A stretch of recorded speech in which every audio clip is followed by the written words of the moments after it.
Así como en el video anterior ustedes vieron la derivada primera como una herramienta de análisis de función, vamos a tratar de entender de dónde surge este resumen que yo les hice con la derivada segunda. Y lo vamos a después aplicar a los ejemplos. ¿Está claro? Van a ver por qué el punto de inflexión, de qué se trata un punto de inflexión, surge cuando la derivada segunda es igual a cero. Es decir, este concepto de punto de inflexión, ¿sí?, es muy similar al del crítico. ¿Por qué? El crítico sale de la derivada primera igualada a cero. ¿Sí? Indica un máximo o un mínimo, no lo sabemos. Y el punto de inflexión surge de la derivada segunda igualada a cero. Ya vamos a ver por qué. ¿Y qué es un punto de inflexión? Es donde justamente la función cambia su concavidad. ¿Sí? La forma de las ramas pueden dirigirse hacia arriba o hacia abajo. ¿Qué pasa en el intervalo de concavidad? ¿Sí? En un intervalo de concavidad hacia arriba, la derivada segunda da positiva. Cuando es cóncava hacia abajo, dice que es negativa. ¿Sí? Ahora, vamos a tratar de entender fundamentalmente por qué esta reglita de ser máximo o mínimo es antiintuitiva. Y ahora lo van a entender mejor. Aquí es donde yo les voy a pedir complementen este resumen con estos apuntes. ¿Sí? No lo escribí en el resumen a este motivo. Quiero que lo escriban. Nosotros a la derivada segunda la podemos aplicar para evaluar un cambio de concavidad y determinar así el x de inflexión. Es decir, si yo les muestro esta función, el cambio de concavidad está justo en el cero. Es en la mitad del tramo entre el mínimo y el máximo. ¿Por qué? Porque yo veo acá que la función en estos valores de x es cóncava hacia arriba. Pero cuando pasa el cero, es cóncava hacia abajo. ¿Entienden? Olvídense de máximos y mínimos, estamos evaluando concavidad y eso es lo que nos determina a nosotros la derivada segunda, con su signo. Justo en cero, yo no sé si estoy en la parte cóncava hacia arriba o en la parte cóncava hacia abajo. Así que se dice que este valor es un x de inflexión. Hay una inflexión. Es decir, esto es un mínimo, es un crítico, esto es un máximo, es un crítico, y a mitad de camino tenemos una inflexión que nos determina que existe un cambio de concavidad. No puedo decir si en el cero la función es cóncava hacia arriba o hacia abajo. Tengo que decir que hay un cambio de concavidad y por eso ese valor se denomina x de inflexión. ¿Sí? Bien, este es el resumen. Vamos a pensar por qué.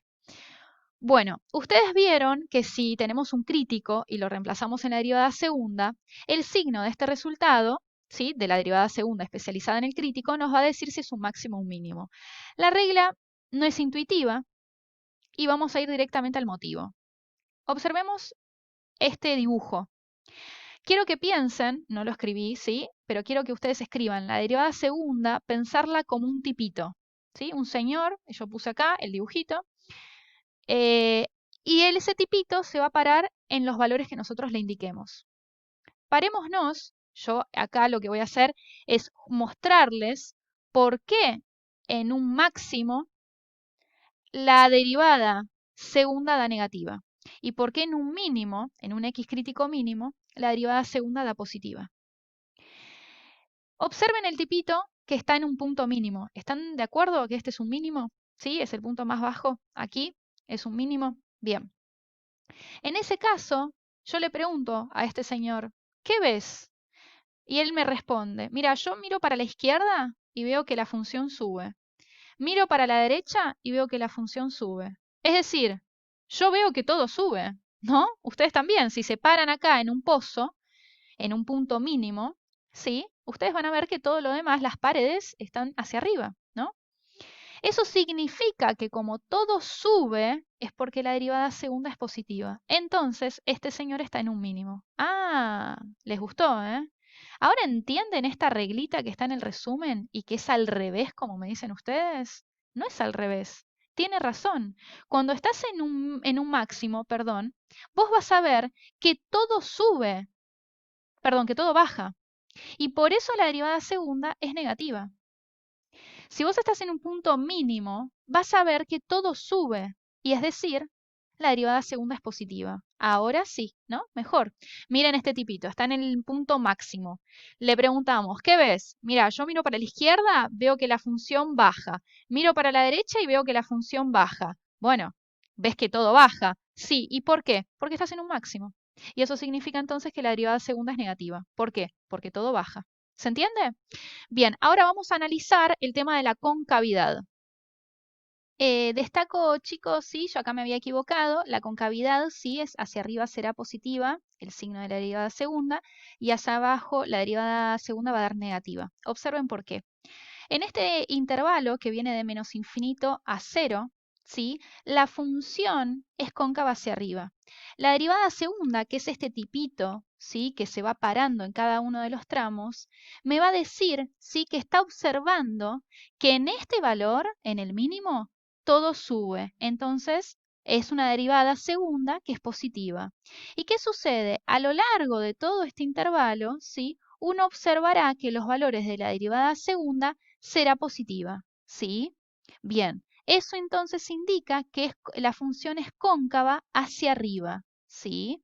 Bien, ahora, si yo te doy un valor de x, supónganse 0,6, y lo reemplazás en la derivada segunda, te va a dar un valor negativo. ¿Y por qué? Porque la concavidad de la función ahí está dirigida, está hacia abajo, ¿sí? Entonces, en el intervalo de 0 a infinito positivo de la x, ¿sí? Estamos observando que la concavidad es hacia abajo. Verán también en internet que este concepto se dice que es convexo, cambian algunas palabras. Yo digo cóncavo hacia arriba, cóncavo hacia abajo para no generar líos, ¿sí?